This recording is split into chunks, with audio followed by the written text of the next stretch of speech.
एकतर काल RCB जिंकली हा विचार करतच होतो की अजून एक विचार आला की आपण जास्तच फुकटचं खाऊ लागलो. मग म्हटलं आपण पण कोणाला तरी चारू.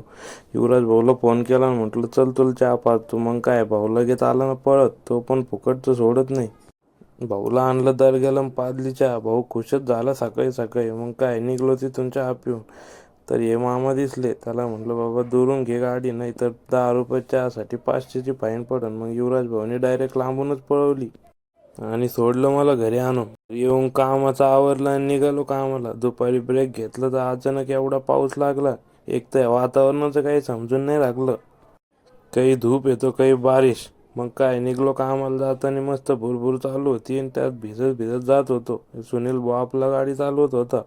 पाऊस थांबला होता तर लवकर पळालो. मध्ये दिवसभर काम करून युवराज भाऊन माझी चक्कर ही रोजची फिक्स असते. मग काय सोबत फिरलो. रात्री चौकात थांबलो, गप्पा केल्या आणि भाऊनी दिलं मला सोडून आणि मी पण निघलो घराकडून. तो पण निघला घराकडं. चला भेटू नवीन ब्लॉगमध्ये.